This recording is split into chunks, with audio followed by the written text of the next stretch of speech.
starting our second recording. Al, what were you asking? I'd like you to have and show them multicolor ones, filaments, and also ones that change in the heat of your hands or sunlight.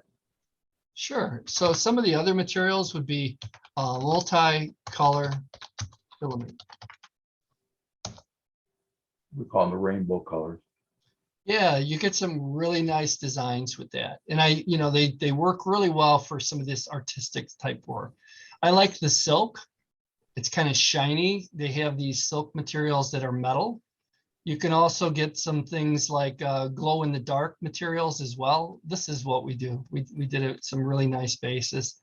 That looks cool. Pineapple vase. I could go with that. Here's some glow in the dark. We do have these AMO ones. I haven't really printed with it, so we'll have to come up with something to print with that, Al. Sounds good. We have 2 boxes I bought. They're sitting inside there. That's the plan. And so here, these are lithoplanes. This is what I was alluding to, where you can print, now it's gone, but you can print a lithoplane of a picture. And they'll actually tell you the materials from this company. They actually have a website that will use this multi-material extruder for lithoplanes. And so you can go to lithoplane.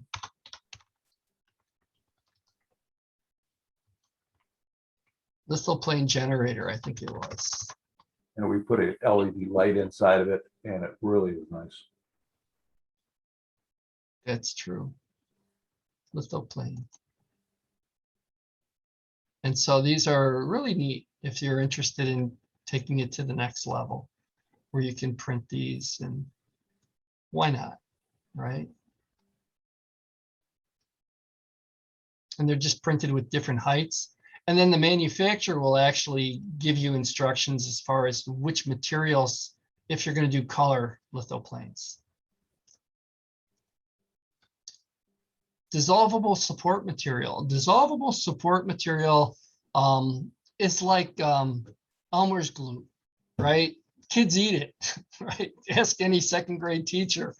Does it taste good? I don't know. Ask my brother Tony. But when you get down to it, dissolvable materials are typically water-based. And so when you look at dissolvable support material,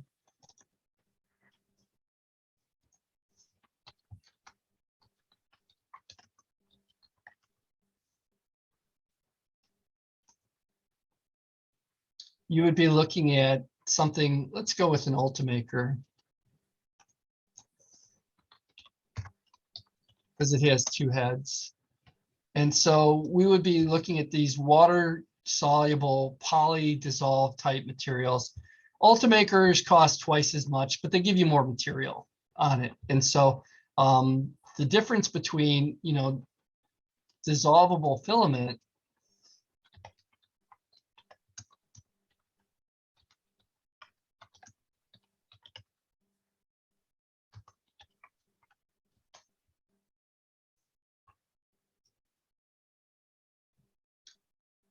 we're looking at materials that you can place in the water like this. And so here's this spring or this other type of a gizmo. And again, you can't print in the air. You have to have something to print on. And so you set one head extruder for the dissolvable material and the other for your model material, and then you put it into a liquid. And typically, I bought an ultrasonic jewelry cleaner for working with this. And they weren't expensive. People use these for 3D prints what's the word I'm using for Al? To remove the dissolvable support material.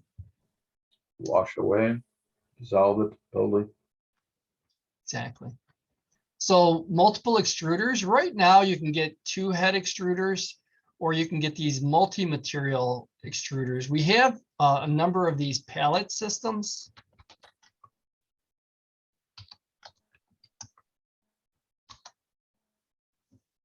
Let's see.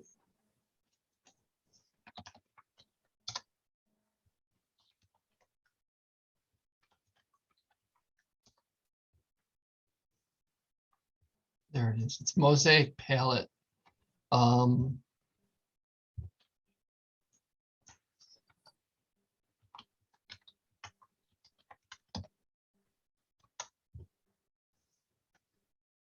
And what it does is it's a splicer. And so it allows you to have multi-materials fed into the machine that, and these are the new ones. I haven't tried these yet. It looks like they've actually combined them with 3D printers now. So that's what's neat about this technology. 6 months from now, they have something new with it. I was hoping they would have a better example of it. Let's try YouTube. And it comes with the software.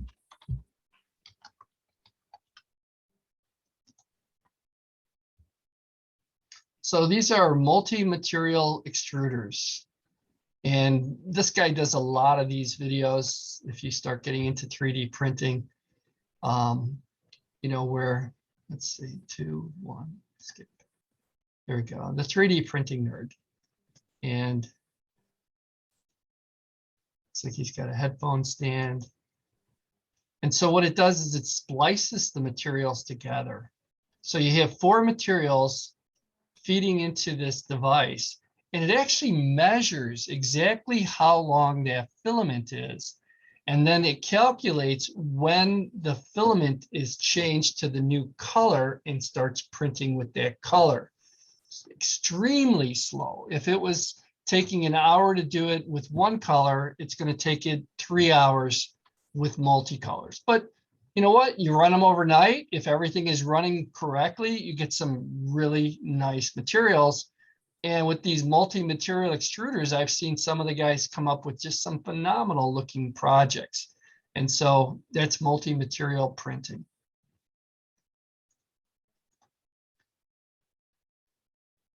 Aftermarket upgrades, advanced filament printers, 3D printing pens. I have not really got one of these yet, but if you're interested in getting one, it just seems like it would be really hard to hold it steady. You know, from what I see, it's very artistic. You could probably use it to fix some of your prints, or you could just use glue on them. But there's a whole nother school of thought as far as to how to finish your 3D prints. Resin printers are the new are getting more popular. They're very inexpensive, they're very accurate, but the materials are not the kind of stuff that you want around kids. You know, you have to wear gloves. You don't want to get it in on your skin. You don't want to get it in your eyes. And so these are curable resins, and they work with a laser. This is the Form 2 SLA printer. Now Prusa has a SLA printer out, which is really nice. And one of the guys who used to work for me just got one of those. And so here's this Prusa, and you know when it says SLA 1S, that you're on the very first one. Again, you know, not cheap, but very, very accurate, very high precision rates. And they make smaller things, but they make very precise print quality. So your jewelers will model with SLA in a material that they can melt and then cast for jewelry.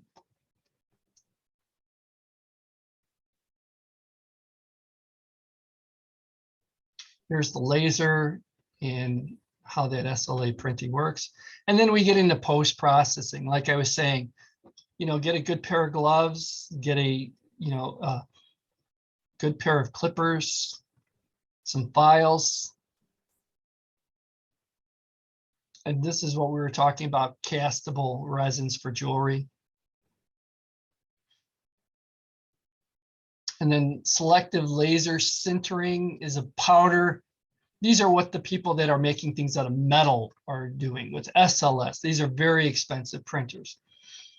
But when you get down to it, you're making aerospace parts, you can make some very, some designs that you can't make any other way. Bioprinting, I haven't done anything with. You know, they're telling me that they can print new parts, you know? So I don't know if you want to go and use something from that, but they're telling me you can. Eventually, they probably will do it. And then here's our review questions. What are some of the relative merits of 3D printers? Filament versus resin. What are some of the common filaments used? PLA, ABS, components of the filament. You know, what's important about the filament? You know, when you get into like those wood filaments, they look awesome. You know, how do they hold up in the weather though? Can you put them outside? How do they hold up in temperature? They're so new, we don't know very much about them yet. And then SLA and DLP resin printers. With these resin printers, you put a tank of goo into the machine, and then it lifts the part out as it's printed and cured by a laser. So those are the questions. That's the chapter. And I'm going to end this video and we're going to start taking some questions.